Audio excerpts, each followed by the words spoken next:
Thank you, through you, Mr. Chair. I can confirm that it is 4 p.m. and we are now live streaming and recording. You may begin your meeting. Thank you, Assistant Secretary Leach. I would like to call this meeting the Committee of Adjustment of the Town of Pelham in order. And as we have a quorum present, I'll call the meeting to order. Assistant Secretary Leach, would you please begin this hearing by the reading of the land recognition statement? Yes, absolutely. We begin this meeting by acknowledging the land on which we gather is the traditional territory of the Haudenosaunee and the Anishinaabe peoples, many of whom continue to live and work here today. This territory is covered by the Upper Canada Treaties and is the land protected by the Dish with One Spoon Wampum Agreement. This gathering place is home to many First Nations, Métis, and Inuit peoples, and acknowledging reminds us that our great standard of living is directly related to the resources and the friendship of the Indigenous people. Through you, Mr. Chair, you may proceed with your introduction. Thank you very much. First of all, I'd like to introduce the panel for today. The members are Mr. Bernie Law. Good afternoon. And Mrs. Brenda Stan. Hello, Brenda. And I'll be acting as chairman, and I am Don Cook. We'll also have members of staff available. Assistant Secretary Treasurer of the Committee of Adjustment of the Town of Pelham, Sarah Leach. Hi, Brenda. Thank you. We'll also have Mrs. Barb Weens, who is the Director of Planning and Development. Andrew Edwards is our planner, who has actually written a majority of the comments on today's applications. Mr. Derek Young may be requested to join us. He is the Manager of Engineering, and we have Jackie Miller, who is the Legislative Coordinator for our Clerk's Department, and she's looking after technology. I would like to make the following opening statements.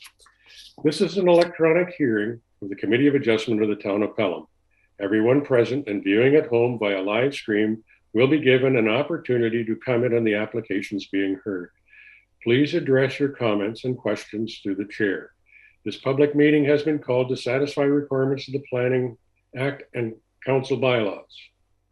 Notice of this meeting has been given by prepaid first-class mail to all persons listed as owners in the last revised assessment roll within 60 meters, 200 feet of the subject properties. In addition, a public notice sign or signs have been posted on the lands, and information has been provided on the town's Committee of Adjustment webpage. Agencies commenting on the applications may request certain conditions be imposed should the application be approved. Voicing objections to these conditions will not adversely affect the committee's decision. The purpose of the application and relative correspondence will be heard, following which the applicant will be given an opportunity to address the application. Pre-registered participants will remain in the waiting room until you are called to speak. Please be advised, once you have finished speaking, you will be removed from the Zoom meeting room. If you are live streaming at home and wish to submit a comment to be read during the public portion, you may do so by emailing clerks@pelham.ca. Comments received following the public portion of the meeting will not be considered. At the conclusion of the discussion, the committee will render a decision and advise of any applicable conditions. Specific wording for the conditions will be determined by the committee following the public portion of the hearing. Copies of decisions will be mailed to the applicant and/or his agent and members of the public that have submitted comments. Notices of decision can also be obtained by request to the Secretary Treasurer of the Committee of Adjustment. Any person, corporation, or public body has a right to appeal either the decision itself or the conditions of consent to the Ontario Land Tribunal within 20 days of the decision on minor variances and within 20 days of the mailing of the decision for consent applications. We ask that all participants are mindful of background noise for the duration of the meeting. If you are not speaking, it is recommended you mute yourself. Committee members are raised to ask your hand if you would like to speak and vote. Applicants, agents, and attendees are advised that They are free to leave the webinar once a decision has been made. My next question relates to pecuniary interest. Does any member of this panel have a pecuniary interest in accordance with the Municipal Conflict of Interest Act in any of the applications to be considered at this hearing? No. Mr. Law. I do not. Thank you.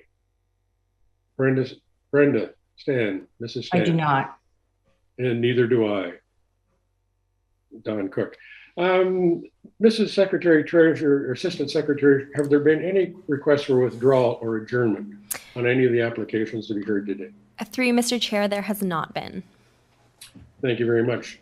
In that case, I would like to move to our first application, which is application A14-2022P. It's regarding the lands at 14 Wellington Court. And the nature of the application is related to minimum rear yard, to permit a minimum rear yard setback of 3.96 meters, whereas the bylaw requires 7.5. Assistant Secretary Leach, could you please do a summary of the planning report? Yes, absolutely. Oh, and by the way, go through the decorum responsibilities of the participants. Absolutely. Ms. Miller, could you please share our presentation?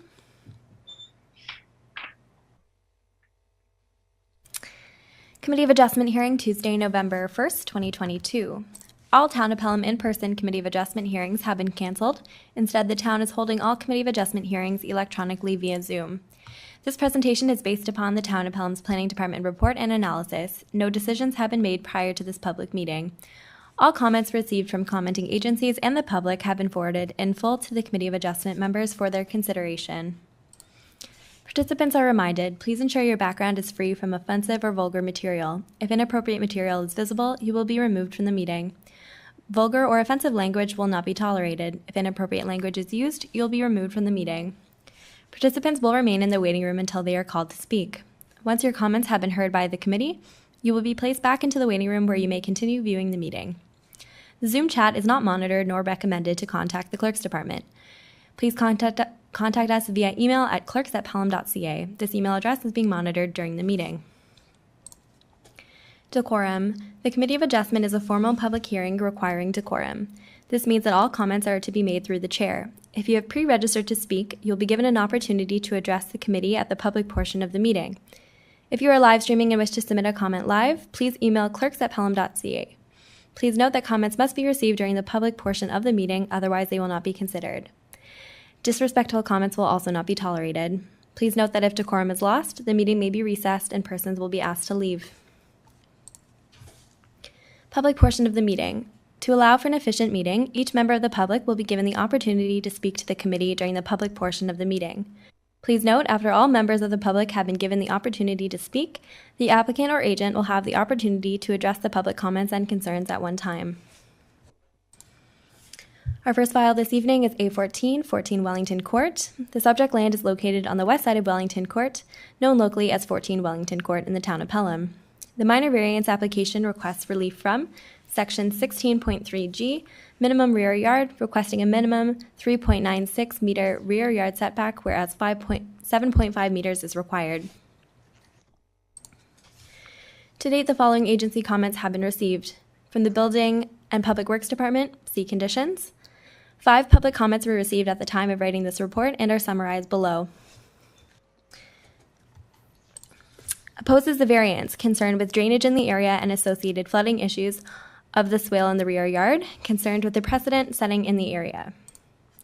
Opposes the variance, concerned with privacy issues of the reduced setback, concerns with drainage and associated flooding issues, raised a clause included in the purchase and sale agreement restricting additions, concerned with precedent setting in the area, concerns relating to the reduction of property values.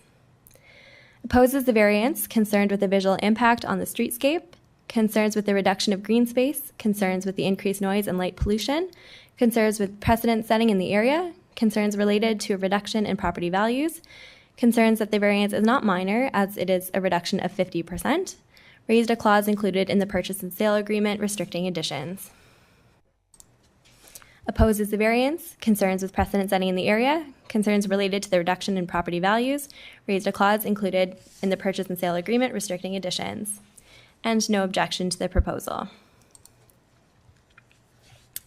Minor variance test number 1 is the variance minor in nature.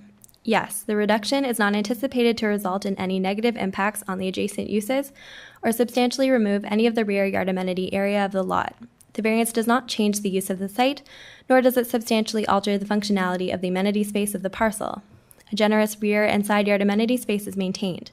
The sunroom addition is of a height and depth that does not adversely impact abutting properties. The addition maintains a generous setback to the neighboring dwelling, and its height is not anticipated to cause any shadowing impacts. Minor variance test 2 is the variance desirable for the development or use of the land. Yes, the rear yard addition is a single-story sunroom structure that is intended to provide additional indoor amenity space to an existing dwelling. The scale of the proposed sunroom will not create a negative precedent since the amenity area will be maintained and will not affect the original intent of the building design. The requested variance is appropriate as it will not result in shadowing, will allow for the continued use of the rear and side yard as private amenity space, will not alter the function of the subject property, and is not anticipated to alter the streetscape in any significant way. Minor variance test 3, does the variance maintain the general intent and purpose of the zoning bylaw? Yes, the intention of the rear yard setback requirement is to ensure adequate private amenity space for residential uses and to ensure land use compatibility with neighboring uses. The parcel will maintain adequate rear and side yard amenity space. The reduced rear yard setback is not anticipated to have significant visual impacts.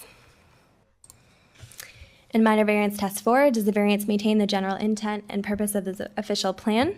Yes, the surrounding neighborhood is generally characterized by one-story street townhouse dwellings. The official plan states that development and redevelopment shall maintain and enhance the character and stability of existing and well-established residential neighborhoods with regard to scale and density. Staff are of the opinion that the requested variance is not considered to have significant impacts within the context of the official plan.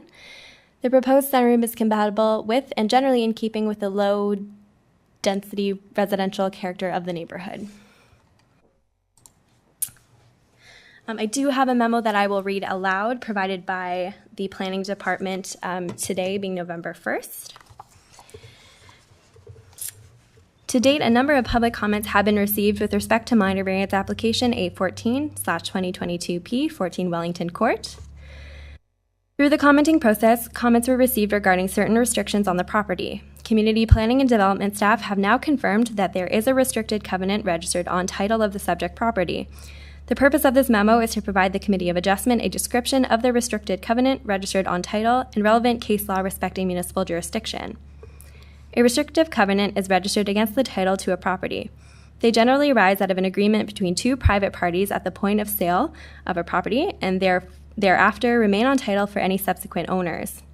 Upon receipt of public comments raising the existence of certain restrictions on the property, planning staff retained external legal expertise to conduct a title search of the property. We are now in receipt of this information. The title search of the property revealed a restrictive covenant was registered on title as LT 131185 on January 22nd, 1999. The restricted covenant contains numerous restrictions for the lot, including but not limited to the following: absolutely no buildings, erections, additions, extensions, or attachments. Any type or description shall be permitted to any part or extend beyond the part of the wall of the building, save and except that patios and or decks shall be permitted to or at the rear wall of the buildings.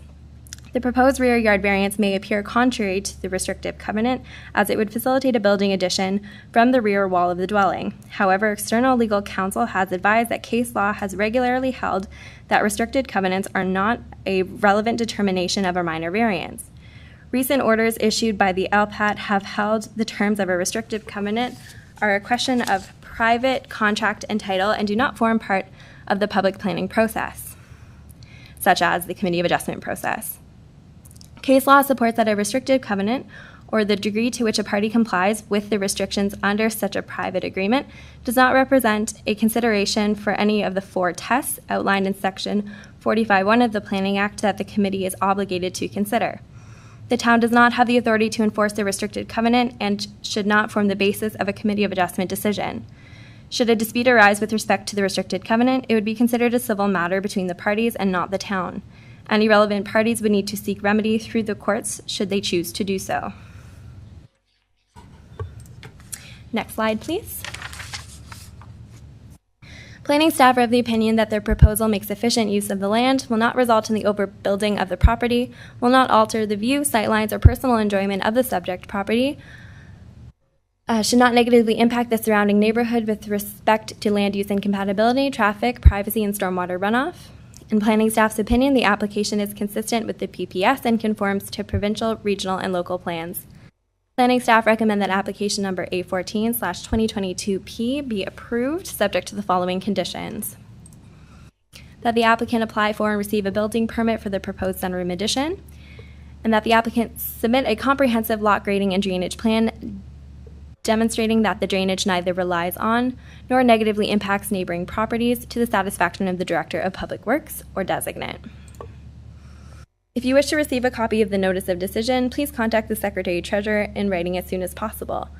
Holly Wilford, Secretary-Treasurer to the Committee of Adjustment, 20 Pelham Town Square, P.O. Box 400, Fonthill, Ontario, LOS 1EO, hwilford@pelham.ca. This contact information is also available on the Town of Pelham's website. Thank you, Assistant Secretary Leach. Is the applicant or property owner available? Do they wish to make any additional comments for consideration of the committee? Yes, we do have the agent with us this afternoon. Ms. Miller, could you please bring in Mr. Ahmed?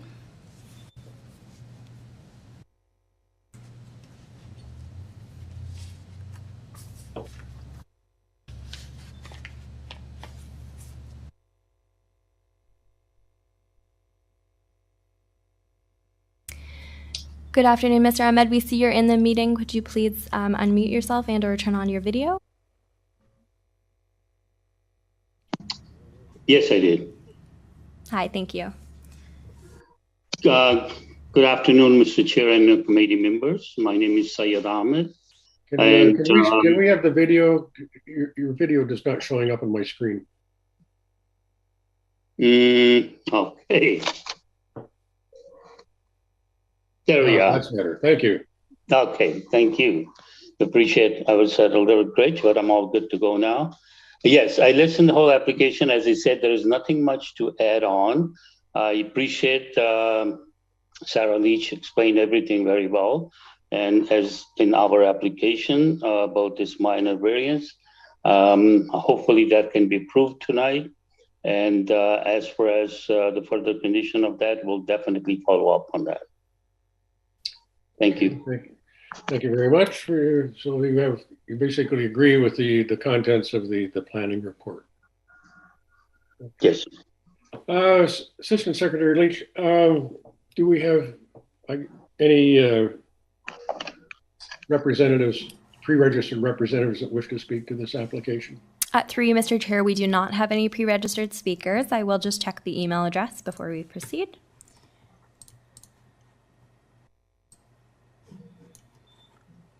I can confirm that it is 4:19 p.m. and we have received no emails, and therefore you may close the public portion of the meeting and move to committee input. Thank you very much. Can I have a mover and a seconder to close the public portion of the meeting regarding this application? Yes, I move 8:14. that we close the public portion. And I second the motion. Thank you, Ms. Stein. All in favor of closing the public portion of the meeting? The public portion of the meeting is closed. Now, does any member of the committee have further questions concerning this application to Mr. Ahmed?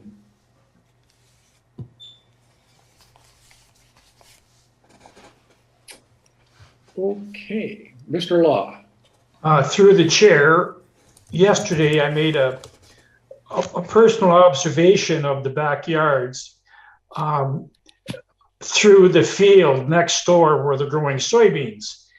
And what I saw was that 15 Milner Place, the basement windows are below grade level. Therefore, the land is very flat between the both backyards.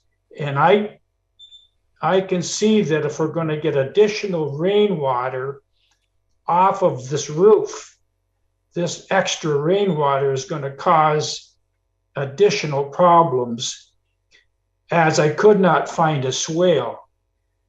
It's quite possible that the swale has been filled in by the neighbors.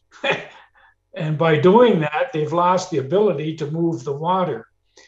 So I do know that part of this application through the building department, they have that the owner should develop a stormwater solution to ensure that the water from 14 Wellington Court does not impact neighboring properties to the satisfaction of the Director of Public Works. So that's kind of my concern, is water, making certain that in fact it doesn't bother other family homes. Thank you. Okay, thank you, Mr. Law. Mr. Emmett, I also read the report, and I was quite concerned with the, what is it here? The restrictive covenant. The other thing that gets me too, I did look at the site. How much larger is the sunroom structure over the footprint of the existing rear yard patio? The total area for our sunroom is 14.49 square meter. Okay, what are its dimensions? Yeah. Okay, what are its dimensions relative to the dimensions of the existing patio? Pretty much the same size. Same size, yeah. Because unfortunately, the sketch that I received with the application, I could not read any of the dimensions regarding either the patio and or the proposed sunroom. And were you aware of the covenant on title, and was the owner that you're currently working for, was that person aware of the covenant on title that came probably with the previous sale? Right. They're aware of that, yes. They are aware of that. Yes. I am having some difficulty with this and with the report of the planning department on this particular application. I really don't like to see amenity areas reduced in any effect, especially when the actual amenity area is less than what was originally in the zoning bylaw. We seem to have I don't know how it happened, but maybe there was an accommodation somewhere during the development process that reduced the rear yard setbacks on both sides of Milner and the adjacent one to the west. I was actually hoping that we could get an agreement that the sunroom would cover just the footprint of the existing patio without having any impact on reducing the amenity area to the properties to the west. That may not be possible. It could just be something that I could see withdrawing the application. I don't think it's probably necessary, but that's my own personal opinion. I also have difficulty with the drainage. I did go and have a look at the site. Rear yard drainage is, I would say, it was hard to tell if there's actually rear yard drainage. And the swale to the south of the property, on this property, 14 Wellington and the adjacent one further to the west, there was basically the swale has been filled in. So drainage is very, very difficult to fathom. I understand that our Public Works Department are requesting a drainage area plan be prepared for their approval. My major concern is, yes, it's easy to do a drainage area plan and everything looks good on paper. It's proof is in the pudding out in the field, and will the drainage be improved so that it will reduce flooding to the rear yards of these particular rows of townhouses. I would like to listen to your comments if any of this will be done as part of your work. will be considered. Definitely, like, no, as far as the grade and drainage will not affect at all with the planning we have for the project. So that's my answer. There shouldn't be no concern or any issue about the flow of drainage. And impact. Okay, you're still going to have the same volume of water. It's going to end up being concentrated a little more quickly. You do have to have a place for this water to go. That's right. There do not appear to be any rear yard swales available at the current time. And I like I say, I didn't go out with my level, so I can't really speak to it in total. It's just that my visual observation is drainage is pretty imperfect, what I would call imperfect. And maybe it can be corrected, and hopefully it can. But I was concerned about the covenant on title, and it would appear that your owner was aware of it and is proceeding this way, and that's entirely up to the owner of the property. That being said, do you have any other comments? Definitely, we'll leave that one with the owners, and we already notified them, and they're well aware of that situation too. Yes, sir. Okay. Mrs. Fan, do you have any comments you wish to raise at this time? I just have a quick question. Right now, is there a patio there made of stone? Is that what it is? The patio is not the stone, it's just the wood one, basically. Okay, so basically water can get through it quite easily, and permeable ground is probably in there. But mind you, that area is probably a little bit on the clay side, so runoff is going to happen quite quickly. I don't know. Anyway, committee, are we ready to render a decision on this particular application? If so, can I have a mover and a seconder, and we'll go from there. Through the chair. Yes, Mr.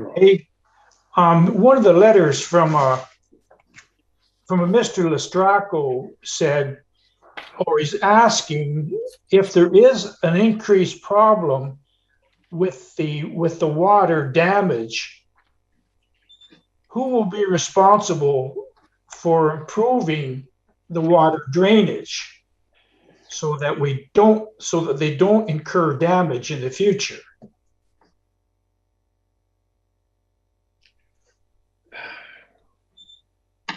Maybe I could ask Mrs. Weens to provide us some guidance on that, if Mrs. Weens is available.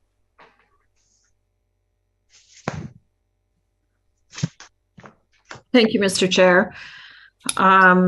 As indicated, one of the conditions that's being requested on this application is a lot grading and drainage plan that would demonstrate how the grading and drainage will be managed on site as a result of this addition. That drainage plan is reviewed by engineering staff. It's also prepared by a qualified professional. It's reviewed by engineering staff, and then it ultimately needs to be approved by engineering staff before building can commence. Can I ask a question? So I assume there's probably a drainage plan on the property currently. I imagine it was done as part of the original development process. Yes, Mr. Chair, that's correct. There is an approved grading and drainage plan that was done as a result of a development agreement for these two cul-de-sacs off of, is it Beckett Street? And so there is a development agreement. Attached to that agreement is a grading and drainage plan that was approved by the town back in 1999. Okay, so I guess this application, there's going to be hopefully a revised drainage plan. If there are any alterations from the 1999 drainage plan and the one currently being prepared, is the implementation of those, if there are changes, is the implementation going to be checked in the field? Mr. Chair, through you, yes, we do go out and confirm the grading and drainage plan. And then ultimately, in order for the applicant to get their security back, because they do submit a security deposit with the town at the time of building permit for lot grading and drainage. And in order for that to be refunded back to them, we also receive an as-built grading and drainage plan confirming what has been done in the field matches what was approved. And once we have that back, then the grading and drainage deposit is refunded back to the applicant. Okay, so this would be all subsequent to the issuance of the building permit. Correct. It's part of the building permit process, and it is administered as part of that building permit process. Thank you very much. So in actual fact, if there's a drainage problem further on, it's probably still going to end up being a civil matter between adjacent property owners, but there is something they can use, and the town will probably act on checking once again if somebody does fill in a swale or yes, Mr. Charis, puts in a piece of pipe that is not shown on the plan, and that only seems reasonable. So I'm bringing this up more or less to let the residents know that the town is actively engaged in providing proper drainage, and I think and I thank you very much for your comments. Yes, and if I may, I mean, the development agreement stipulates that the grading and drainage is supposed to remain in perpetuity. So property owners often go in unaware and they do change the grading, they add landscaping, they put in gardens, sometimes it's a rear shed over a swale, and it does affect it. It is an issue, not just in this area, all over the town, because property owners do this unknowingly. And we often have to work with them to resolve those grading issues years later. It's not an uncommon practice, unfortunately, but it is a challenging one. I agree wholeheartedly. It's been challenged for the last number of years. I've been on the Committee of Adjustment, and I hope the Committee of Adjustment, with the assistance of the Building Department and the Planning Department, the Engineering Department, hopefully we've solved some of these minor issues over the years, but I know it is a very difficult thing. Mm-hmm. Okay, thank you, Mrs. Waynes. Did that help you, Brenda? Thank you for that. Now, are we ready to render a decision on this application? If so, can I have a mover or seconder to what we're proposing to do here? I'll make a motion. Thank you, Mrs. Stan. Motion. This application is file A14 2022P for 14 Wellington Court. The application is made for minor variance to permit a minimum rear yard of 3.96 meters. The application is granted. The reasons are: the variance is minor in nature as no adverse impacts are anticipated, no change to use of the site, the intent of the zoning bylaw is maintained, the intent of the official plan is maintained, the proposal is desirable for the lands as it will facilitate the construction of a one-story sunroom. It will not result in overshadowing or alter the function of the property, and allows for the continued use of the rear and side yard amenity space. This application is granted without prejudice to any other application in the town of Pelham. The Committee of Adjustment considered the written and oral comments and agrees with the minor variance report analysis and recommendation that this application meets the Planning Act test for a minor variance. The conditions are: obtain all necessary building permits, submit a comprehensive lot grading and drainage plan. Thank you, Mrs. Stan. Can I have a seconder? I'll second that motion. All in favor of granting the application?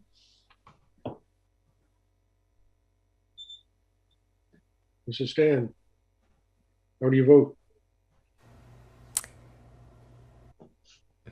Sorry, I'm on delay, but I support the application.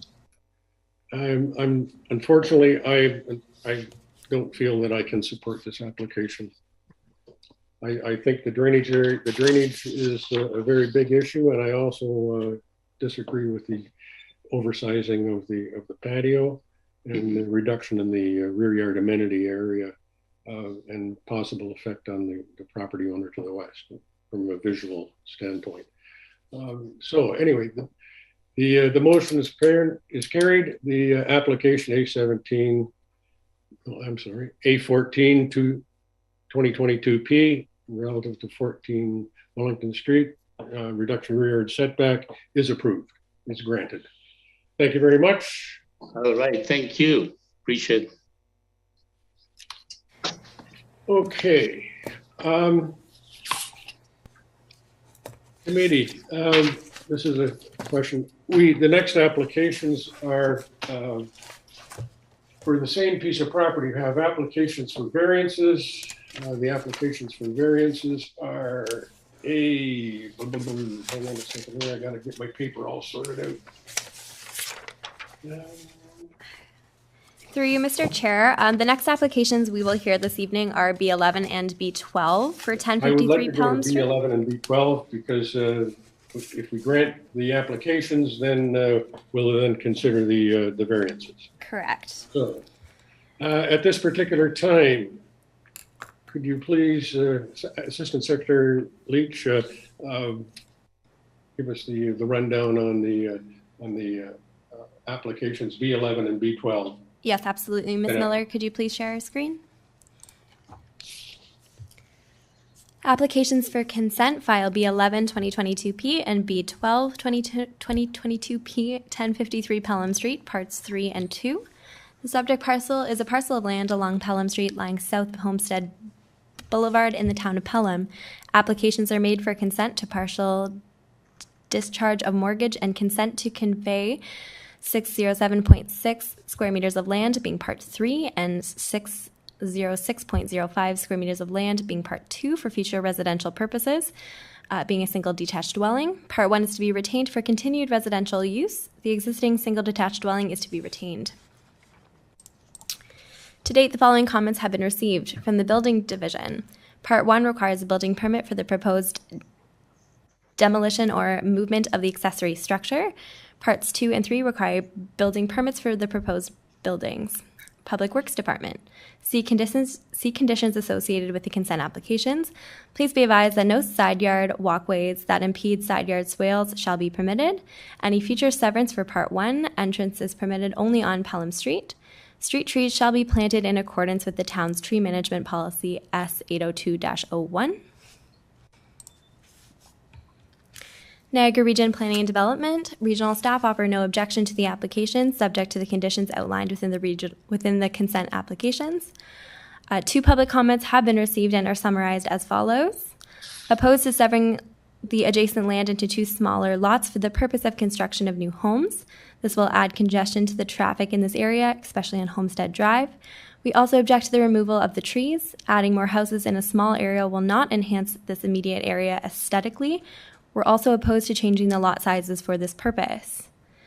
Opposed to the severances, concerns with controlling/managing stormwater runoff and potential flooding impacts to neighboring properties.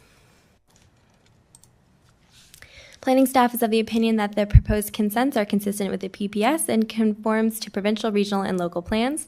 The resulting parcel will comply with the applicable zoning bylaw regulations upon the granting of concurrent minor variance applications A15 and A16-2022P and are not anticipated to negatively impact the surrounding neighborhood with respect to traffic, privacy, and stormwater management. Planning staff recommend that application numbers B11-2022P and B12-2022P be approved, subject to the following conditions. That the applicant, that all necessary zoning approvals be obtained for Part 3 and Part 2, that final certification be obtained for consent files B11, that the applicant confirm no existing utilities can currently cross the proposed new property line. Should any services cross this new property line, the applicant will be responsible for costs associated with their relocation and or removal. Town of Pelham Public Works staff require that the applicant submit an overall lot grading and drainage plan to demonstrate that the drainage does not negatively impact nor rely on neighboring properties. That the applicant prepare and submit a tree preservation plan, including trees on lot grading plan, to the satisfaction of the Director of Public Works. That the applicant prepare and submit a servicing plan illustrating that the lot is independently serviced and does not rely on neighboring properties. That the applicant obtains a driveway, entrance, and culvert permit from the Public Works Department for the construction of all new or modification of existing driveways or entrances. Installation and or modification of all entrances shall be completed in accordance with town standards. That the applicant prepare and submit a stage 1/2 archaeological assessment and provide the ministry clearance letter. That the owner will be required to apply for regional connection permits for the 2 sanitary sewer laterals required for the lots and prepare the required plan and profile design drawing for regional approval. That the Secretary Treasurer be provided with a registrable legal description of the subject parcel together with a copy of the deposited reference plan, if applicable, for use in the issuance of the certificate of consent. That the final certification fee of $411 be payable to the Treasurer, be submitted to the Secretary Treasurer. All costs associated with fulfilling conditions of consent shall be borne by the applicant. If you wish to receive a copy of the Notice of Decision, please contact the Secretary Treasurer in writing as soon as possible. Holly Wilford, Secretary Treasurer, Committee of Adjustment, 20 Pelham Town Square, P.O. Box 400, Bont Hill, Ontario. This contact information can also be found on the Town of Pelham's website. And just to clarify, we will be considering both of the consent applications concurrently, as was presented in that presentation. Thank you, Assistant Secretary Leach. Are there any representatives? Yes, we have the agent. Of the applicant willing to speak on this matter? Yes, we have the agent, Mr. Eric Beauregard, and William Hycoop of Upper Canada Consultants with us. Evening, Mr. Chair. Thanks for having me this evening. The applications in front of you here for B11 and B12 are proposing to create 2 new lots for single detached dwellings. The proposed lots would accommodate dwellings with an envelope of about 1,900 square feet. The lot sizes would be over 6,500 square feet. And we feel that the proposed lots are in keeping with the community character and are appropriate for this area. There are quite a few conditions. We've had an opportunity to review those and agree with the conditions. So at this point, I don't have a ton to add. Staff have done a good job in the report summarizing the policy hierarchy. But I am here to answer any questions you as chair or committee members may have on the application. Thank you. Thank you, Mr. Hycoop. Do we have any, Secretary Leach, do we have pre-registered participants from the public that wish to speak on this application, on these applications? And actually there are 4. Yes, through you, Mr. Chair, we do. I would just ask Ms. Miller to please bring in our first set of registered speakers, Ms. Rose and Mark Iamonico.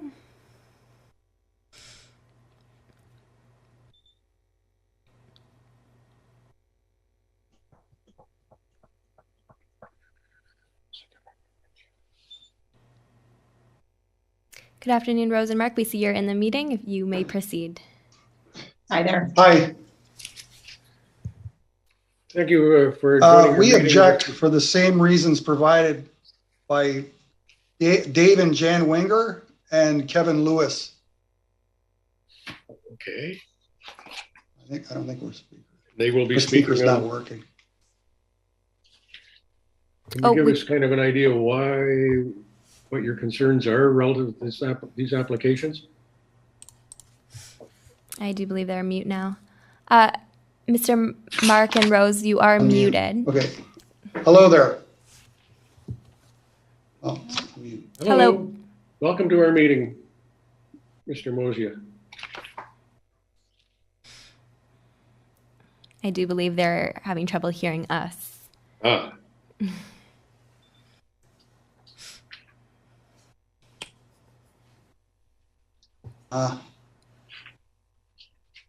Test speaker. Yes. Hello, hello. Can you hear us? Can you hear me? I'm Don Cook. Hello. Hello. Your audio isn't working. Miss Miller, could you please? Hi there. Yeah. Hello. Sorry about that. No problem. You may proceed with your comments. Okay. We object for the same reasons provided by Dave and Jan Winger and Kevin Lewis as well. Okay, so basically you are concerned in the 3 lots and the one facing Homestead, you're opposed to severing 2 smaller lots. You are basically opposed because of the changing of the lot sizes. Yes. Okay. We will take your comments under consideration during our deliberations. That's all I can respond to on that particular matter. Does that help you? Does that satisfy your? I think it changes the scope of the whole neighborhood as well. Having 3 dwellings on that property versus 1 would change the scope of how the neighborhood looks and the standards that we're currently in. I think what the question is, what kind of homes are going to be built there? Mr. Highcoop, you said something in the order of 1,800 to 1,900 square feet. Bungalow, raised ranch. Through you, Mr. Chair. So at this point, we haven't completed detailed house designs. So that's something that would happen following the severance approval. So right now, what we've done is we've outlined a proposed building envelope based on what the zoning permits. If we would get the approval here tonight, we would move forward with the severance and the creation of the lot. And that would allow us to then move forward with the individual house design. The land is proposed to be purchased by a home builder, a custom home builder who builds beautiful homes, Parkside Homes. So the idea is that they would look to build a house for an individual purchaser and design it according to that design. But what we've shown on the severance sketch is an envelope of approximately 1,900 square feet. So that would permit just a bungalow also. Thank you, Mr. Highcoop. Does that help you in your, Mr. Massio? That there would be some safety concerns as well. The increased traffic down Homestead. The traffic is horrible to begin with. And the fact that you're now adding an existing 2 homes on the property with the one dwelling being moved, which I presume you're creating a driveway, an entranceway off of Homestead, I think would pose an increased risk and increased safety concern in our neighborhood. Thank you for your comment. We will take that also under consideration. I recognize on the application the existing garage, which would be in the northeast corner of the property, is going to be relocated, and the driveway from the existing home on the property will be directed toward Homestead, which I agree. Actually, we're all with the 2 severances being proposed on off of Pelham Street. There'll actually only be 1 new driveway. I also have some concern, and I'll speak to that later. Is there any other comments you wish to make? Or we do have a number of participants that are wishing to speak on this particular application. So Good for now. we will take your comments under consideration during our deliberations. Okay, thank you. Secretary Leach, Assistant Secretary Leach, who are we? Yes, I would ask. What else we're bringing in? Yes, I'd ask Ms. Miller to please bring in our next public speaker.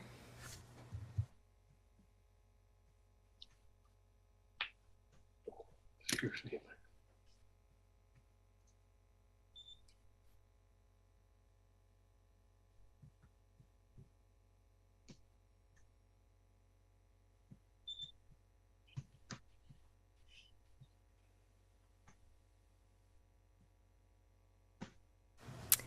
Good afternoon, Patricia. We can see that you're in the meeting. If you could unmute yourself. Excellent, thank you. Here we go. Can you hear me? Yes. Okay, perfect. Hi, I actually live on the property that those houses, my backyard and my front yard, those new properties that they want to put in are right along the back of my house, the back of the new of the yard. You're basically immediately to the east of the existing property. Exactly, of the backyard. I'm right along the backyard of that property. So I do have some major concerns. I just moved here a couple of years ago, like the small town feel. I love the openness of the place. So I have quite a few concerns. So my first concern, and I did hand this in writing, but I guess she didn't get it. I don't know. But no, I can confirm that your comments were distributed. Sorry? I can confirm that your comments were distributed to the committee members. Oh, okay. Yes. I wasn't sure because I know you put some up. Okay. Yes. So my first concern was the driveway on Homestead. My driveway will be like 5 feet away from the new driveway they want to put. And if they are parking cars there, I'm completely blind backing up onto Homestead. And I noticed that the garage is not going to be pulled back as far as where my garage is, which means their driveway is going to be shorter. And my concern is if they have a lot of vehicles on there or they store something on there, I will not be able to see when I'm backing up out of my driveway. And I already have to be very careful because there are people pulling in off of Pelham onto Homestead very quickly, and not just cars, bicycles as well. I myself have had a few close calls when I'm coming up Pelham and I'm going through the lights at Pelham and Welland. If I'm coming north to turn right into Homestead, we have, as soon as those lights, people behind me are trying to get through the lights very quickly, and I have to brake right after Welland on Pelham to turn right onto my property. And I've been rear-ended very close a few times, almost been rear-ended already. So I do have concerns because you have to come in fairly quickly sometimes because of people driving too closely behind you, because it's so close to that major light at Pelham and Welland Road that a lot of people, as you're driving, want to get through those lights. They're right behind you. And as I'm trying to turn in, my street's just 4 houses down from the corner of Pelham and Welland. They have to brake because I'm turning. And I see they're right behind me, so I turn quickly. So that's a concern already for me, especially in the winter when the roads are slippery. And the fact that people are coming in quickly already for that reason. Our street is kind of hidden. So I think a lot of people, once they pass that intersection, if they're coming north on Pelham and they're passing Welland Road, they don't expect people to pass and they're speeding through there. And that's already a dangerous situation. That causes people that turn into our subdivision to drive very quickly, even myself. And also when I'm backing up from my present driveway, I already have to be very careful and make sure, because cars come speeding in very quickly. So my concern is twofold with the new driveway there. One is having another driveway closer to that corner where people have to speed in, because it is a difficult corner being so close to Pelham and Welland, and people are trying to get through the light speeding and right up your bumper. It's very close, and it's going to be very dangerous for people speeding in. If somebody's pulling out, it's just an accident waiting to happen. And my second concern with the driveway there is, again, my blind spot and my neighbors. So there's 3 of us on the same side they want to build the new driveway on from the present existing building on that property, and they want to build the new driveway on Homestead. Well, I'm blocked completely if there are cars on that driveway. When I back up, I can't see anything. And my neighbors said the same, that it'll affect them as well. And as a matter of fact, one of the neighbors at the end has people coming in off of Pelham he has to watch for. He has people from the 2 other streets that are pulling in. So it's a very congested street already where I am.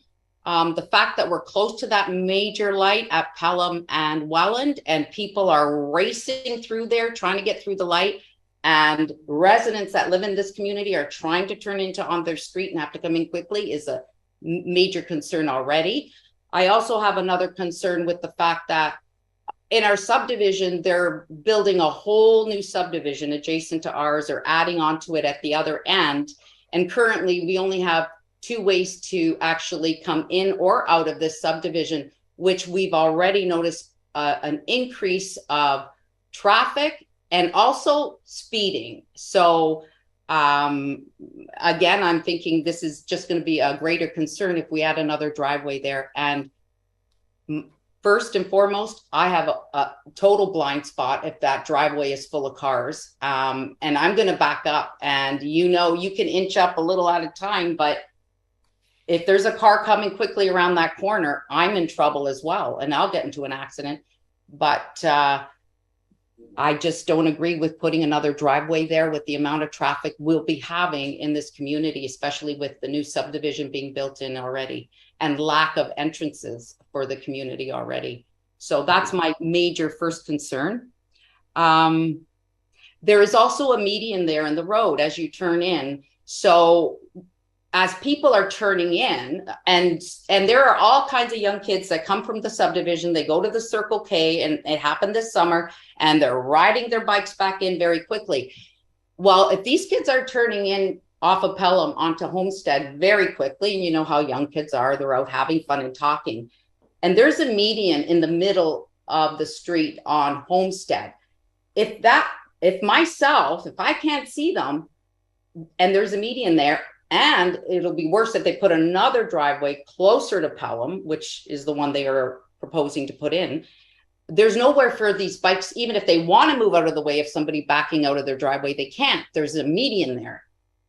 So lots of concerns as far as safety for myself backing out of our driveways and my existing 2 neighbors on my side. Because it is where cars come in, and it is a blind spot, and you have to come in very quickly off of Pelham. That's a huge concern for me, for safety, for myself and for the neighborhood and for kids. So that needs to be addressed, I believe, because I think our first and foremost concern would be safety for everybody. Number 2, I had another concern of mine, but I wasn't sure. You addressed it a little bit. I didn't catch it all. My second concern is having 2 new proposed lots as opposed to 1. The lots are actually quite small. I had it checked out here, and very close to each other, and existing boundaries for other homes. So it does not fit in with the integrity of our neighborhood. These homes here are, have distance from each other, have grass and greenery between them, and the existing 2 lots they want to put in there do not provide that.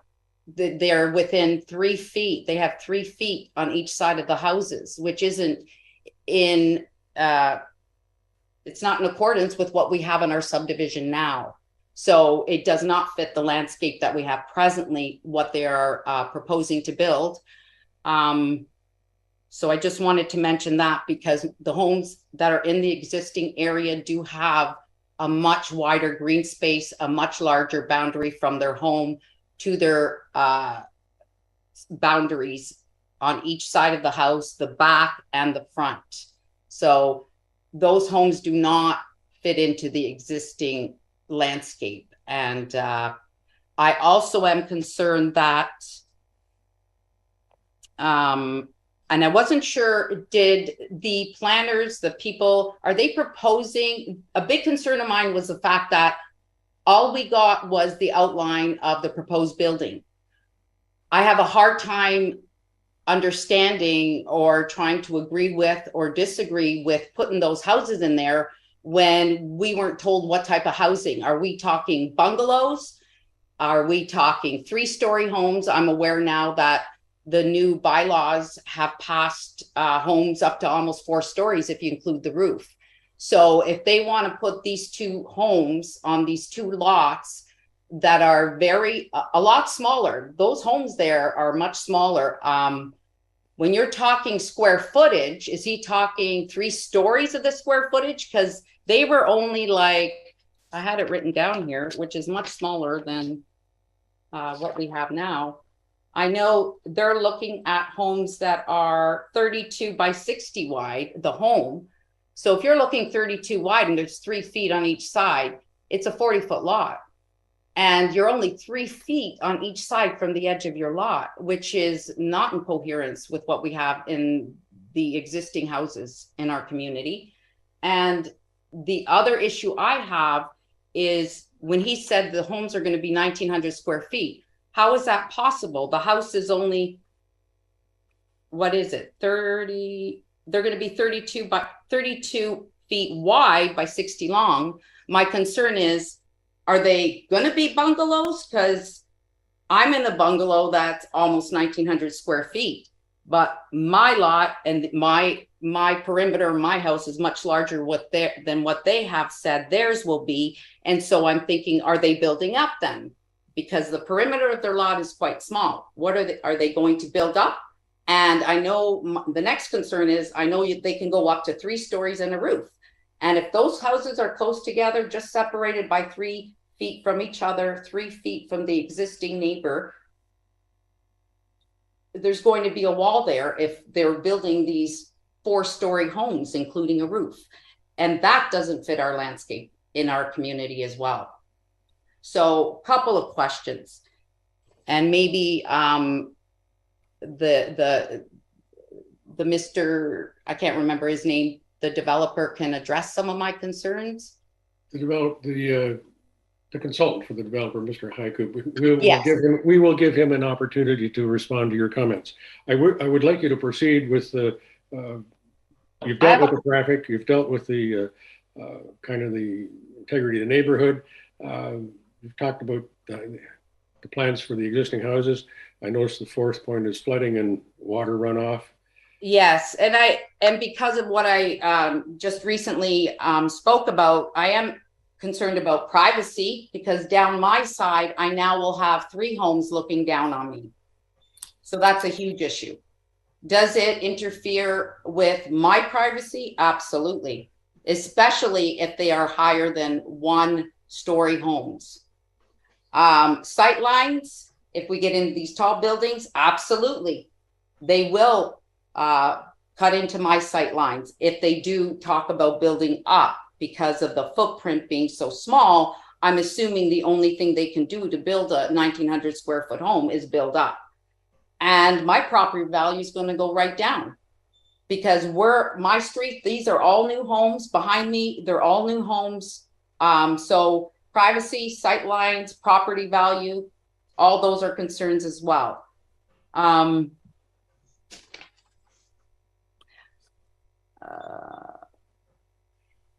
And my other, I had one more concern that I want to bring up is, okay, so they're going to build those 2. Who's to say that next, once they get those in, they don't tear down the existing home and want to build another 2 homes there? Now I'm going to have 4 tall existing homes overtowering me. May as well be an apartment building. I'm just saying it's going to ruin the landscape and bring down my property value for sure, my sight lines, and my privacy. They can easily, after they're done these, say, okay, the old home, then let's tear that down. We can put 2 other ones in, like we did on these 2 that they're asking for now. That's another concern, future changes. Thank you, Mrs. Mazaru. I think, I don't know, I probably not. That's okay, Mazaru. Mazaru, thank you very much for your comments. I'm sure the committee will take them under consideration during our deliberations. We will be giving Mr. Haiku a chance to respond to your concerns later in the meeting. And with that, Secretary Leach, could we have another, I see we have several people speaking on these applications. Oh, through Mr. Chair, no, that was our last public registered speaker. Because I have... We have lots of written commentary for this file. Yeah, and I thought Mr. Lewis would be speaking to us on A15, but there's virtually nobody speaking to us on the... No, however, Mr. Lewis has emailed clerks at pelham.ca, he did just want to reiterate his concern with the water drainage as outlined in his written submission. I noticed pre-registered members of the public were Rose and Mark. Yes, they have already spoken. Oh, okay. Okay. With that, Mr. Highcoop, do you have some comments you wish to make relative to what you've heard from the adjacent public? Yeah, certainly, and to you, Mr. Chair, and to the committee members. So I can confirm that the 1,900 square feet envelope referenced, it would be a single story. So certainly not looking to do a 3-story dwelling on the property. Regarding the existing driveway to Homestead, that location is actually preferred to the location on Pelham Street for the existing dwelling. So there currently is an existing garage in that corner that was actually proposed to move back 6 meters. However, we're actually considering the complete demolition of it rather than just the movement of it due to the internal structural issues. So at this point in time, it's likely that that existing garage, instead of being moved, will be completely demolished. So there's actually 20 meters of space between the existing median on Homestead and the proposed driveway. So there's ample space for turning around, backing up and whatnot.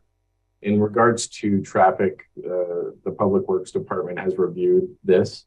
There's no concerns regarding the traffic and the additional driveway on Homestead and the one additional driveway on Pelham Street. The width of these proposed dwellings and the size of these lots is very comparable to the dwellings on the other side of Homestead Boulevard and, quite frankly, up and down Pelham Street and the surrounding area. So what you're getting here is a fairly typical comparable house and lot size to the surrounding area. Additionally, in regard to lot grading and drainage, we're required to put together a plan as a condition of approval, and that would facilitate the installation of swales and or rear yard catch basins if required. So those are all safeguards put in place to ensure that these matters are appropriately dealt with. At this point in time, in regard to the privacy concerns backing onto them, there's a rear yard setback proposed at around 18 meters to the proposed envelope. So there's certainly ample setbacks. The side yard setback is actually 6 feet per lot, not 3 feet, 1.8 meters. So between the houses, there would actually be 12 feet of space, which is quite decently sized for a modern standard.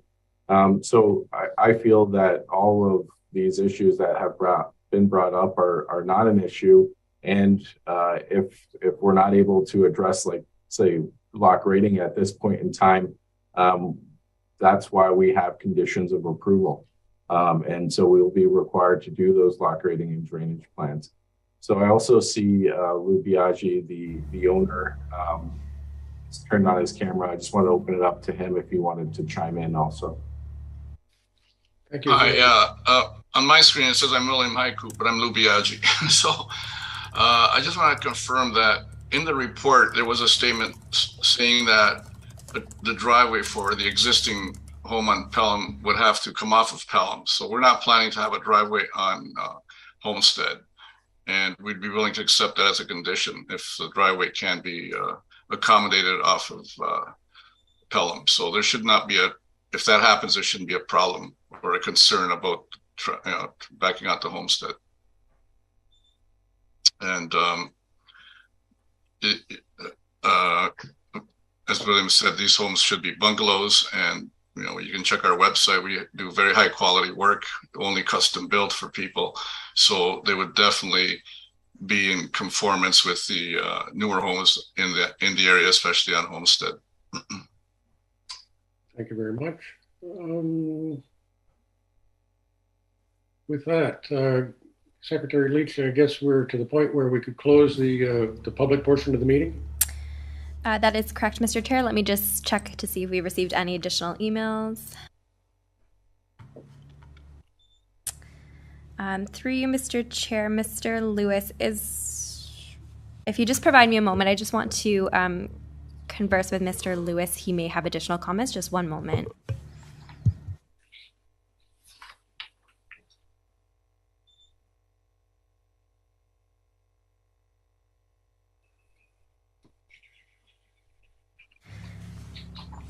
Through you, Mr. Chair, yes, Mr. Lewis has not pre-registered, and I do not believe we have sufficient time to pre-register him. He has sent me an email prior to, again, just reiterating his concern with the water drainage as outlined in his written submission. And I do confirm that that written submission has been circulated to the committee members and is on the agenda for the public. Otherwise, we have not received any additional emails, and we do not have any additional pre-registered members of the public. And therefore, you may close the public portion and move to committee input. Members of the committee could have a motion to end the public portion of the meeting concerning these applications. I'll make a motion to end the public meeting. I'll make a motion to end the public meeting. Mr. Law has seconded. All in favor of closing the public portion of the meeting? All in favor? I'm on a delay. Looks like we're carried. The public portion of the meeting is closed. Okay. Members of the committee, do you have any comments or questions you wish to ask Mr. Haiku? Yes, Mrs. Stan.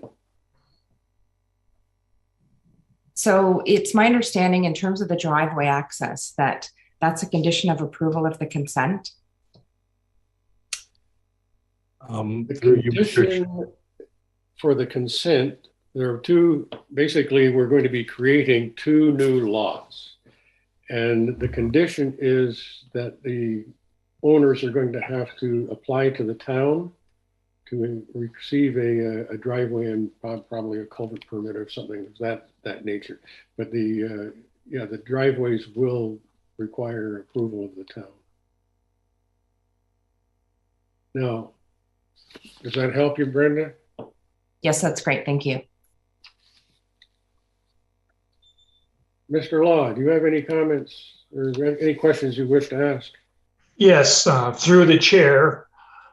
My most recent view of the property has the home to the south side has an in-ground pool. And I can see that water flow will be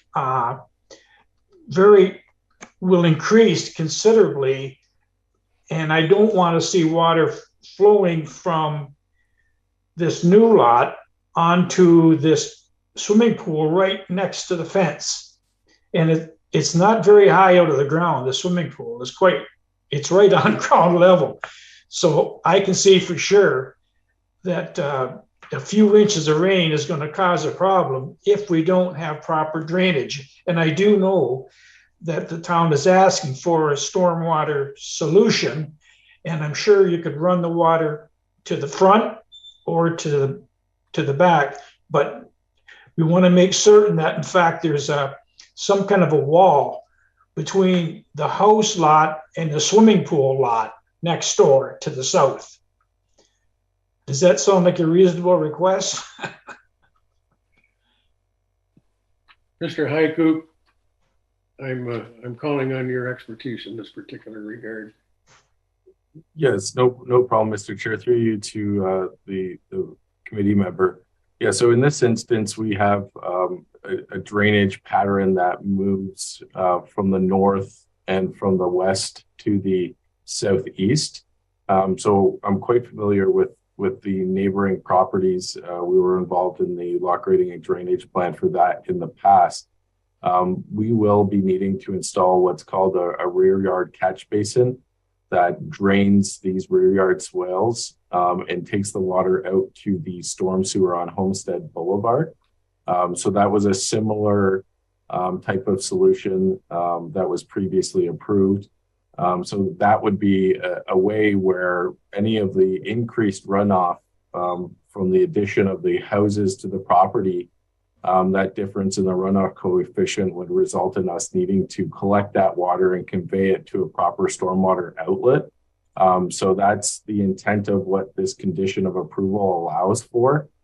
So we would have, the grade differential here. So in order to install a wall, there would need to be a fairly large drop in grade, where we have a much more subtle drop in grade here. So it's much more appropriate to have a swale or a deeper swale that then conveys that stormwater to the catch basin. That also allows for the water to go into the ground, into the permeable surface, rather than being completely hitting a concrete wall, for example. So I think your point was well intended, but from a practical perspective and the way the land actually is graded, we'd be able to accommodate the solution by having a rear yard swale ditch that intercepts the flow coming across the property and ensures that it's properly conveyed to the stormwater outlet. Thank you, Mr. Hickman. Mr. Law, does that help you? Yes, thank you. Okay, are there any other concerns of the members on this application? I have a few comments to make.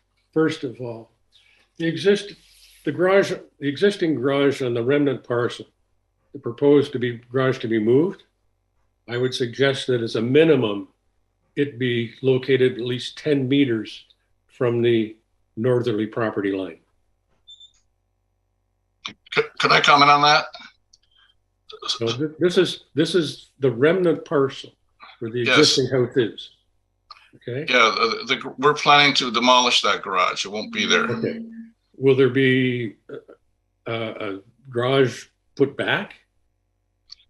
No, we're not planning it at this time. We have to put a driveway. The remnant lot. Now, normally our zoning bylaw does require a garage or a parking lean-to or something. Right. So where incorporated in the property. Where the new driveway is incorporated, that will be a parking amenity required by the zoning bylaw. Okay. Like I say, if it's going to be a garage, I'd like to see the setback a little more, because it's been my experience in the past that garages end up for storage and people park cars out, and they do sometimes block the view from the property. Right. In this particular case, particularly the properties to the east, because I do see there is a line of trees along the north property line on the remnant parcel, part 1. Okay, so that's sounds like that is going to be rectified. You're probably knock down the old garage, right. Have a nice parking area, no problem. New entranceway off to Homestead. Off of Pelham. I do have a little problem with the ingress egress. Sorry, I believe the driveway will be off of Pelham as requested in the report that was issued. Part 1? I didn't get that in part 1. Part 1 is the remnant parcel. That would mean there will be 3 driveways onto Pelham Street across the 50 meters of the existing property. I may have misread that, but we'll have the driveway where it's required, but there won't necessarily be a garage. Okay.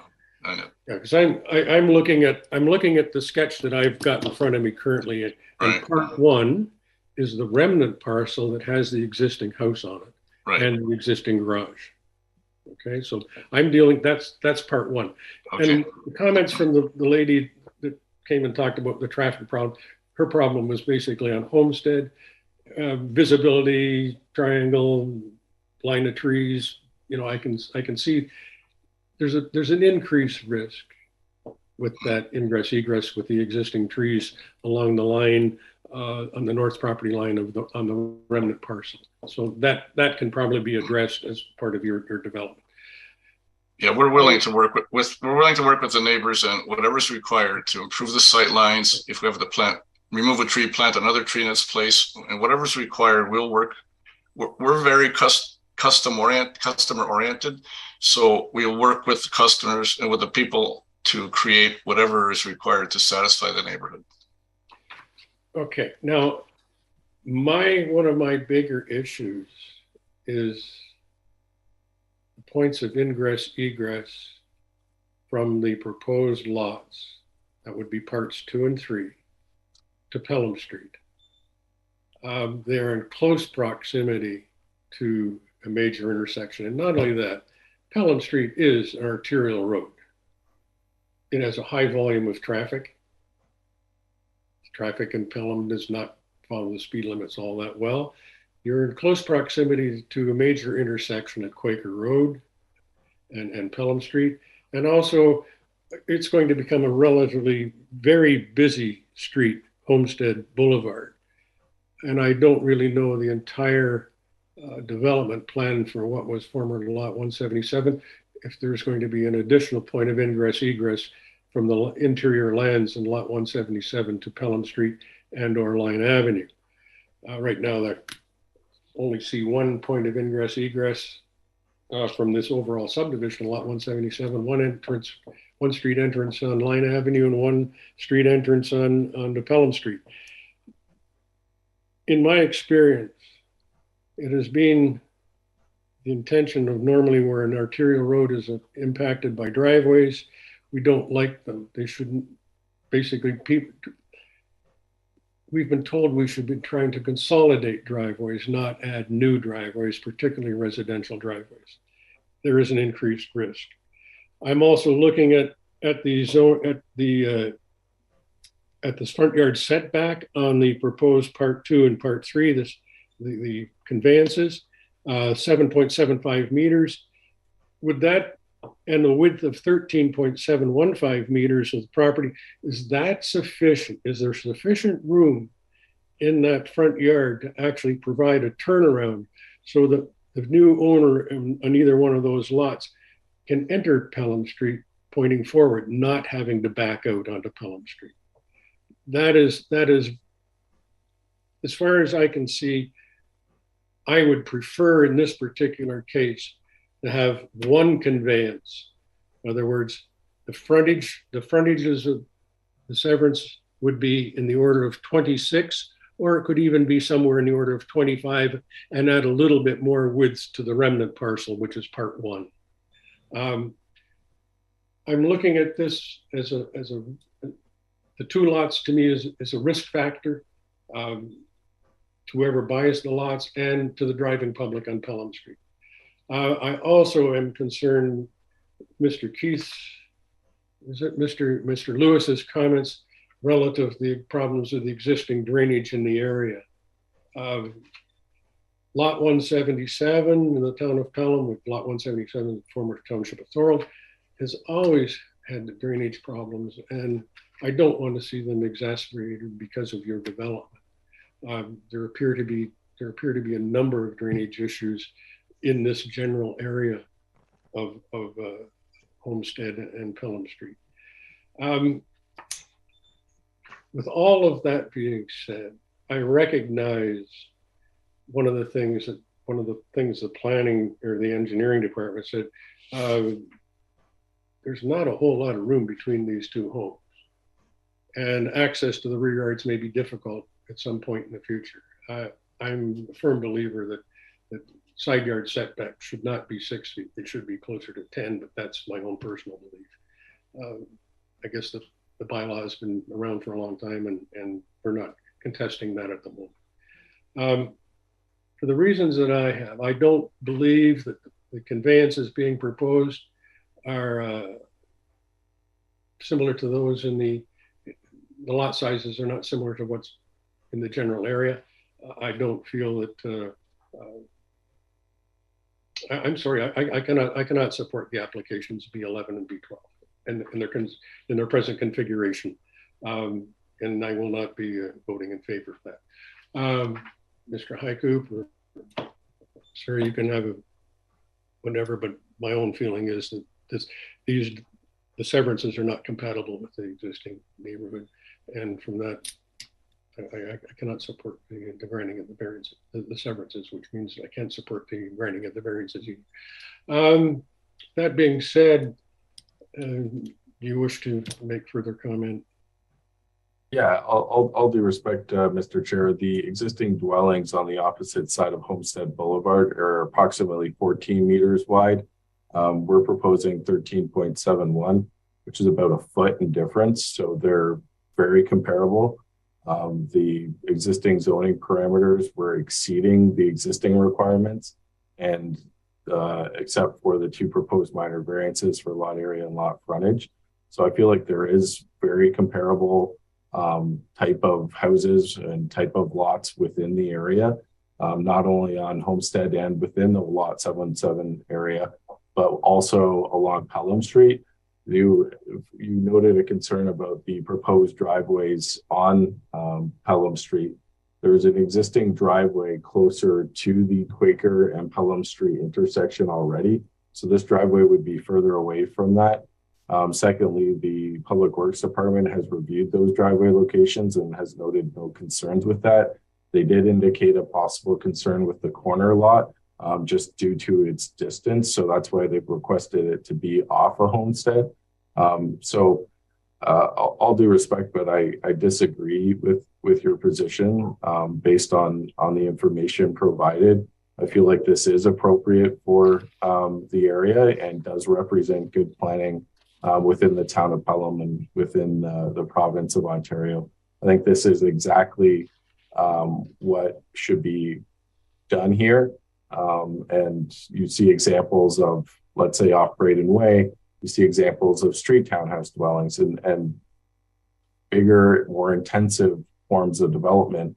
What we're proposing to do here is to create two lots for single attached dwellings, which are quite generous from a modern comparison. When looking at the two towns' new comprehensive zoning bylaw, it would seek to bring the front yard setbacks closer to Pelham Street as opposed to farther away. So quite frankly, I feel like these are very good applications. We have the ability to deal with the lot grading and drainage through a grading plan that would be done as a condition of consent. There's an existing storm sewer, a 1050 on Homestead Avenue, which is more than adequately sized to accommodate the runoff flows from this property. This property was in that drainage catchment area for the overall storm sewer design that was originally contemplated when the Lot 177 area was started to be developed. And further to the access into that area, we're not really proposing to change that. We're simply adding one driveway in. There are two existing streets into it, Homestead and Sadler Street. As Lot 177 moves north, there would be another connection in the future up to Bacon Lane. So quite frankly, I feel like this is the exact kind of development that should be happening here. Yeah, it's unfortunate you disagree. I think from my perspective, we've put a very solid application together here. Thank you, Mr. Hycoop. My deference is I realize that intensification is the rule of the province at the current time. It also appears to be one of the rules in the region's new official plan. I agree that this particular lot as it exists today is underused. But my feeling is I would prefer to see one conveyance versus two. And that's just because it's a softer intensification. The two lots, yes, it may satisfy the provincial policy statement. It may the act of all the changes that everybody's proposing to the planning structure. I think two lots is over intensification versus a softer intensification of only one lot being granted. That I'm sorry, but that's to me the single lot conveyance would more reflect the current values in the town of Pelham, and that was one of the. I looked at Patricia's comments, and I tend to agree with her on this one. But that's it's planning is planning, and you guys have said that okay. It meets all the requirements of all the OP, the provincial policy statement, the town's official plan, the region's official plan, the green belt. But sometimes we have to look a little bit beyond that and look at what is existing in the neighborhood currently. And what, to me, what's existing in the neighborhood currently is single family lots, good sized lot, lots of amenity area. And that's what we have. That's what we have in the village of Fonthill and in this area of the town of Pelham.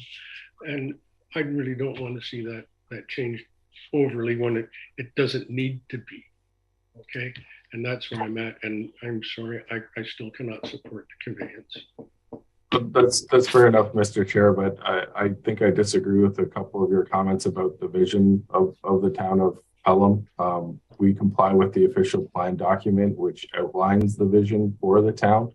And subsequently, if we only did one conveyance, we would not meet the minimum threshold for the density requirements. We'd be below the 10 unit per hectare requirement.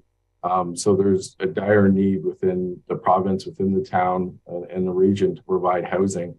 This is a prime opportunity to create an additional single detached dwelling that could be a family home for someone. And in this instance, I feel like we're providing a large amenity area. We've maximized the possible envelope on these lots, and we still have a rear yard setback of over 18 meters. Typically in a new subdivision, and like the application prior to this on Wellington Court, you see rear yard setbacks at 6 meters, at 7.5 meters. I think that these lots are very big and provide the amenity space. They provide the opportunity to do the lot grading and drainage. And I think by its virtues of meeting the town's official plan, it meets the vision of that area. I can respect that some people have a different personal opinion about the way the town should look, but we're checking all the boxes here. We're meeting all of the town policy requirements for this area. So I think I'll stop there, but I think I've made my point. So thank you for the time. Thank you, Mr. Highcoop. You have almost convinced me. We'll see if there are any other comments from members of the panel, or are we in a position to, Mr. Law? Through the chair, I didn't hear a response from Mr. Highcoop regarding a turnaround in the front lawn area. If the car could turn around on their own property and drive out onto Pelham Street, does that sound like a reasonable opportunity to make this work? Through you, Mr. Chair, to the community, I certainly think we could investigate that, but that would mean that we'd have to push the house back on the lot. I think the preference from a policy perspective is actually to bring the houses closer to the street. What that does is it actually, from when you're driving down the street and when you see a big open area, you kind of tend to accelerate a little bit because you've got the room, you've got the feeling of space. So when you actually bring the buildings closer to the street, it brings your view corridor narrower, and that often causes vehicles to slow down. So I don't per se necessarily have an issue with providing a turnaround, and that's something that we can definitely look at and work with town staff on. But I think let's say if you were to prescribe it as a condition of approval, I'd prefer not to do it, but I would accept it if that's what it's going to take. Okay. Mr. Law, I really do agree with you. I would, even if we could have the setback in the front of the new homes, even to the garage, somewhat deeper, maybe the front of the house, the actual front of the house could be two meters closer, but then keep enough additional setback to the garage door, the garage limits, and possibly make a small turning pad. So that people, this is an arterial road, and they see the same problems they have in Toronto. And boy, a lot of people have front yard parking areas, and that's strictly to get their car turned around so they can, the point of ingress egress is moving forward. The other problem I see in this particular, you mentioned about, this is not, Pelham Street is not a subdivision street where you have entrance ways on both sides of the road. The west side of Pelham Street is pretty well 1 foot reserve, and there's Spruce Side Crescent like there are virtually no driveway entrances on the west side of Pelham Street between Quaker and I think the one or two maybe on between Quaker and Pancake Lane. So your use of driveway entrances as a traffic calming device in this particular case may not work as well as somewhere else. Anyway, I'm not saying that the driveway you've pretty well convinced me, and I agree that this particular property does need some intensification. It's just it's the amount of intensification. I guess it's got me a little bit concerned, and also the safety of the drivers on the points of ingress egress to Pelham Street. In overall terms of traffic flow, the two driveways mean nothing. And the same goes on Homestead. One additional driveway on Homestead is not going to totally impact traffic volumes, but let's make sure that we reduce the risk of entering either one of those streets. I guess that's one of my major concerns. Yes, Mr. Law. Through the chair, my comment was basically concerned with safety. The young lady speaking earlier talking about safety on Homestead, and I listened to everything she said, and I think she's absolutely correct with the cars and the bicycles and the gas station on the corner and all the cars whipping through. I mean, I go down that road myself many times. So I'm looking at the safety aspect, and if it was a turnaround in front of each of those new homes, that would make the people feel far more comfortable pulling in and pulling out, I would be in favor of it. But that's just my own personal opinion. That's why I would like to hear from Mr. Haiku. Yeah, through you, Mr. Chair. I think if to committee member Law, if that's what it takes to get you on side, I think we'd agree to a condition like that. But again, just in terms of the comments of the driveways on the opposite side, we're not proposing a driveway on the opposite side. We're proposing one on the same side. We've got 50-kilometer-an-hour street as Pelham Street. And if there's a speeding enforcement issue, that's not something that planning can address. That's something that complaints need to be lodged with the police on, right? So that's something outside of our control. What we can control is good orderly development. And I think that we put an application forward that does that. And I feel like if cars are going 50 kilometers an hour, and actually meeting the speed limit, it's the same circumstance as all the other local roads around town that are also 50 kilometers an hour, right? So us as planners, as a committee, we cannot go down the rabbit hole of being the policeman on the street. That's the job for the policeman. Thank you, Mr. Hankin. I think what we're hoping we'll take our points of ingress egress under consideration when you actually, and I don't think a condition needs to be imposed, because you are going to have to get a permit from an entrance permit from the town for the two properties, the two conveyance parts 2 and 3, and also for part 1 because you're relocating the entranceway. So yeah, I think ingress egress is hopefully can be made as safe as possible for whoever purchases parts 1, 2, or 3. I think that's our major comment.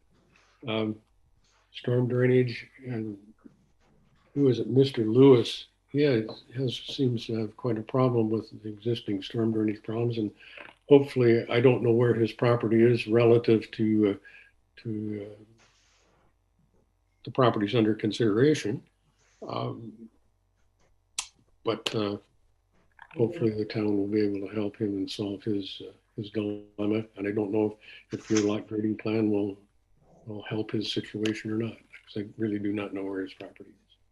Actually, I think our lot grading plan will help his property significantly. Right now, the property, well, I'm not sure exactly what I'm speculating based on his comments regarding the pool, but Right now, there's no cutoff swale but between this existing property and the lands to the south. So this development will actually introduce a swale, which will catch the water that is flowing there today. So it does provide us the ability to direct the water that's going there now, take it and direct it to the appropriate location.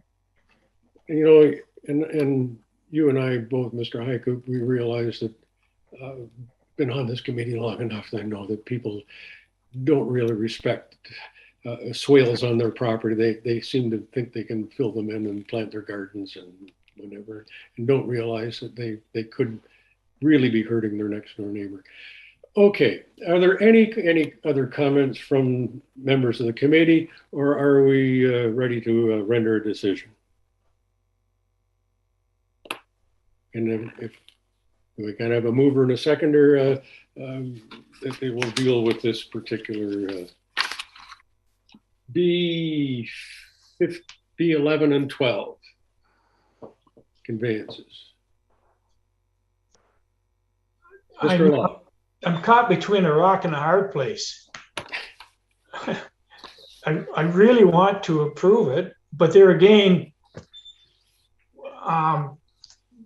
with the traffic at that corner and the speed, and I just don't want to anticipate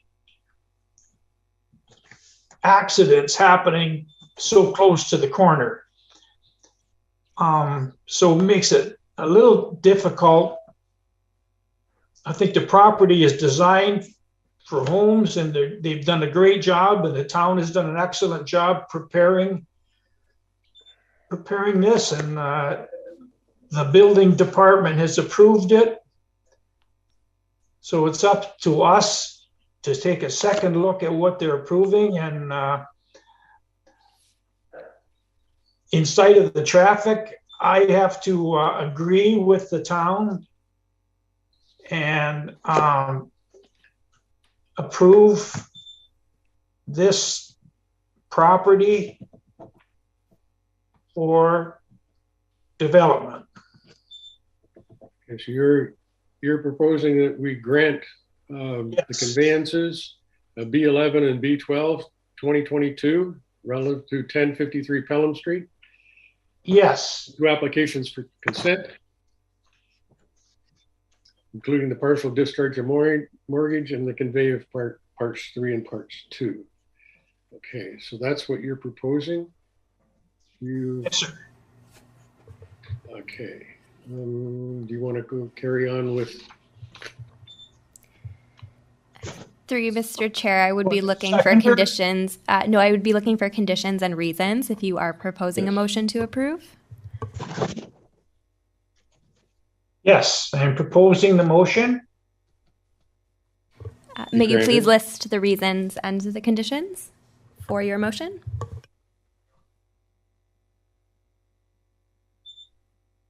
Mr. Law. Have I got a seconder? Member Law, I would. You have to produce the motion first, Bernie, and then we can have the ask for a seconder. Okay, so Would you like me to do the motion? I'll read it. Okay. The file A1516, 1053 Pelham Street. Applications made for minor variance. No, not doing the Bernie. We're not doing the variances yet. We're just doing the consents. Okay. The Bs, B11 and B12.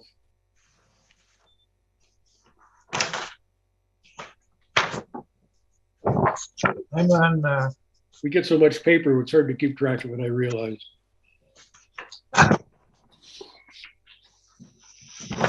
Yes. Okay, I have B12 in front of me.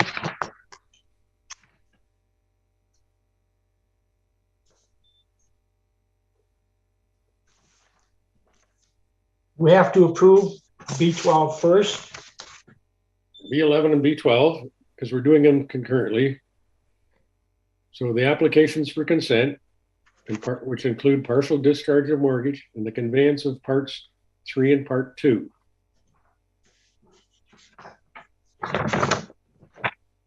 It's hereby granted. The above decision is subject to the following conditions.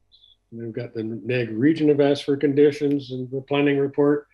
The Director of Planning and Development has asked for conditions, and the Secretary Treasurer and Public Works and all those people.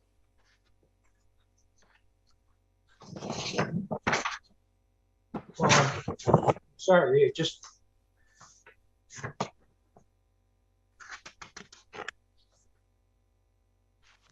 I can do the motion if you'd like. Yeah, I'm kind of. That's fine. I can do the motion. Okay. So files B11 and B12, 2022, 1053 Pelham Street. Applications for consent for partial discharge of mortgage and convey parts 3 and 2 is hereby granted, subject to the following conditions. To the satisfaction of Niagara Region, apply for regional connection permits for two sanitary sewer laterals required for each lot. To the satisfaction of the Director of Public Works, confirm no utilities cross the proposed lot lines, submit overall lot grading and drainage plans, prepare and submit a tree preservation plan, obtain a driveway access and culvert permit for new driveways or modifications to the existing driveway, prepare and submit a servicing plan illustrating that the lots are independently serviced and do not rely on neighboring properties. To the satisfaction of the Director of Planning and Development, obtain necessary zoning approvals for parts 2 and 3, conduct a stage 1 and 2 archaeological assessment. To the satisfaction of the Secretary Treasurer, final certification be concurrently obtained for B11/2022P and B12/2022P. Provide the Secretary Treasurer with registerable legal description and a copy of the deposited reference plan, that the final certification fee of $411 is provided. This decision is based on the following reasons. The application conforms to and complies with the town's official plan, regional policy plan, and provincial policy statement and the town's zoning bylaw. This decision is rendered having regard to sections 5124 and 5125 of the Planning Act. The committee considered all written and oral submissions and finds that, subject to the conditions, this application meets Planning Act criteria, is consistent, and complies with provincial, regional, and town planning policy. The applicant is aware that building permits are required for the proposed buildings. The applicant is aware that zoning deficiencies are required to be corrected. Okay. Thank you. I have that document. So at the present time, we need a seconder. Bernie, you did move it. Thank you, Sandra, for going through. Do we have a seconder? You moved it, Brenda? Yep. I second the motion. Okay. Motion has been seconded by all in favor of granting the applications. I'm in favor of granting the application. As much as I am concerned about the granting of the applications, but yes, I will vote in favor of granting the applications. The applications are granted. Thank you, gentlemen. Now we can proceed with the discussion on the two variances. The variances are A14 and A15, I believe. Yes, Ms. Miller, could you please share our presentation? Yes, could you go through that? Certainly. A15 and A16, 2022P, 1053 Pelham Street, Parts 3 and 2. Minor variance applications request relief from Section 13.2A, minimum lot area, requesting a minimum lot area of 607 square meters, whereas 700 square meters is required, and Section 13.2B, minimum lot frontage, requesting a minimum lot frontage of 13.65 meters, whereas 19 meters is required. The comments received have been summarized in the consent application presentations.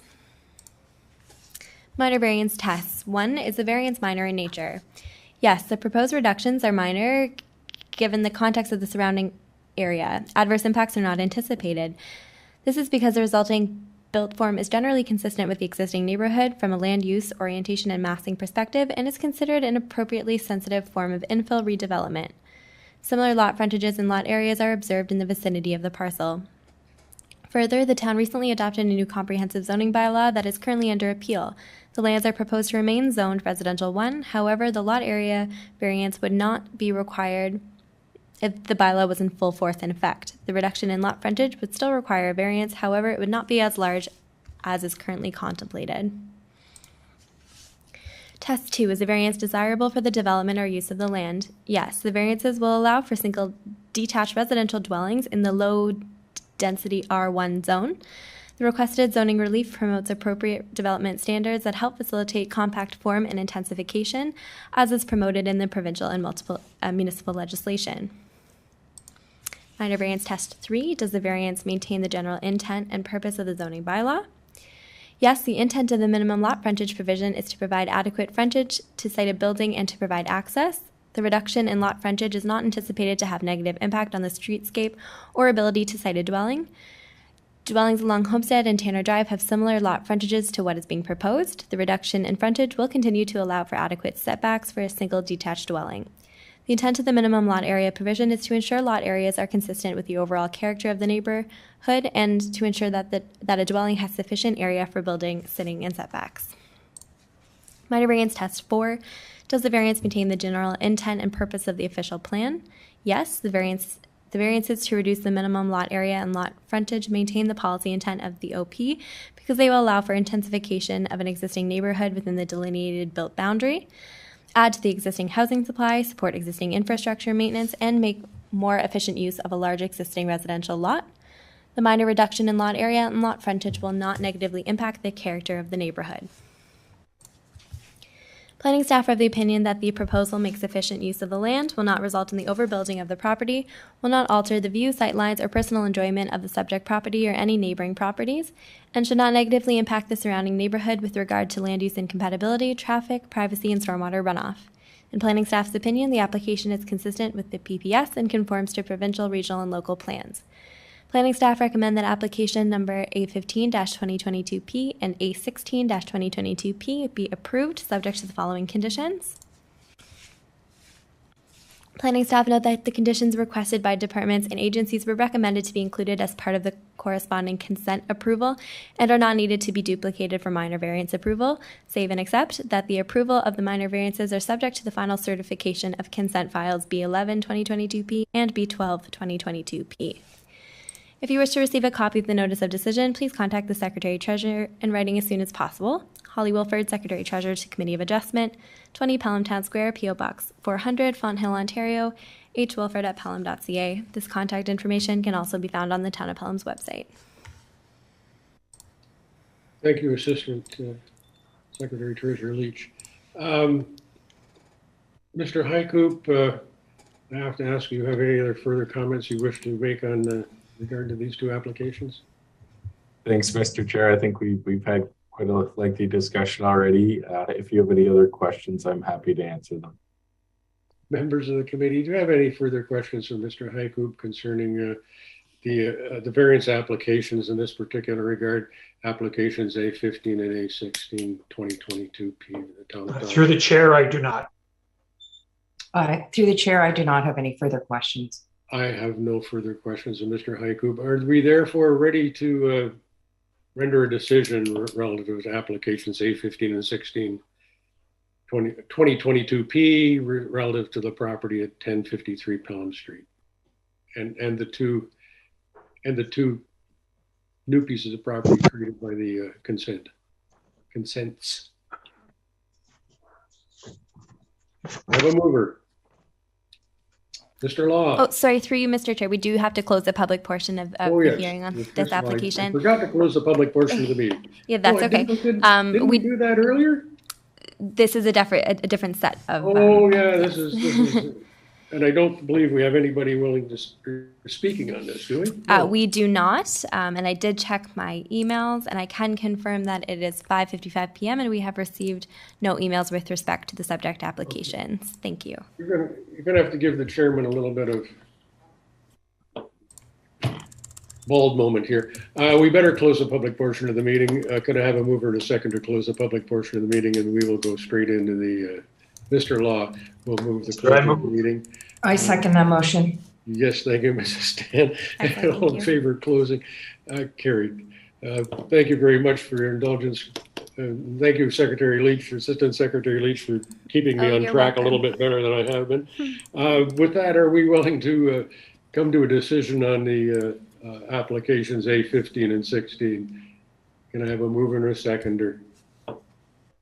Yes. Mr. Law? Yes. Move. That. The application is made for minor variance of Part 3, minimum lot area of 607 square meters, minimum lot frontage of 13.65 meters. Part 2, minimum lot area of 605 square meters, minimum lot frontage of 13.65 meters. Application is granted. The variance is minor in nature as no adverse impacts are anticipated. The resulting built form is consistent with the existing neighborhood.